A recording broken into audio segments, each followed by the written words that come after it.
सिंध हुकूमत के तरक्की के बड़े बड़े दावे हवा हो गए। रवा माली साल के 11 माह मुकम्मल हो चुके, लेकिन सूबे का आधा तरक्याती बजट भी इस्तेमाल न हो सका।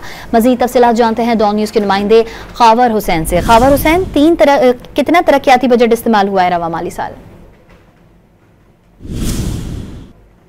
खबर आपको आवाज आ रही है? सुन सकता हूँ।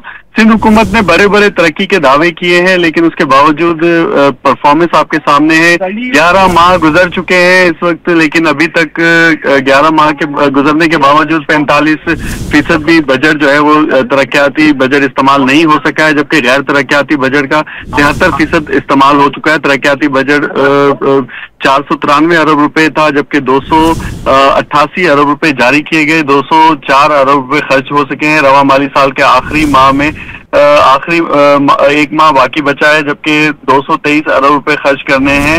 हुकूमत का हर साल जो तरक्याती बजट होता है वो आधे से ज्यादा बच जाता है। इस दफा भी ऐसा ही हुआ है। हुकूमत की जानिब से दावे तो बड़े बड़े किए जाते हैं कि सिंध में तरक्की हो रही है, सिंध में तरक्याती काम तेजी से जारी है, लेकिन ये बजट का हाल आपके सामने है। जो गैर तरक्याती बजट है उसमें तनख्वाहें, पेंशन, मशीनरी, तबी आलात, गाड़ियों और असले की खरीदारी शामिल है, जबकि वज़रा और अफसरान के इलाज, मुआवजे, गैर मुल्की दौरे, गंदम, अद्वियात की खरीदारी, सब्सिडीज शामिल हैं। जो गैर तरक्याती बजट है वो तकरीबन 73% इस्तेमाल हो सका है। लेकिन तरक्याती बजट जिसमें सिंध के बड़े बड़े मंसूबे शामिल थे तरक्याती, जिनमें रोड्स की तामीर थी, ब्रिजेस थे, ओवरहेड ब्रिजेस थे, मुख्तलिफ इमारतें थी सरकारी, उनमें तरक्याती बजट जो है वो इस्तेमाल नहीं हो सका है। टोटल 11 माह में 45% बजट इस्तेमाल हुआ है। जी, खावर हुसैन अपडेट कर रहे थे, आपका शुक्रिया।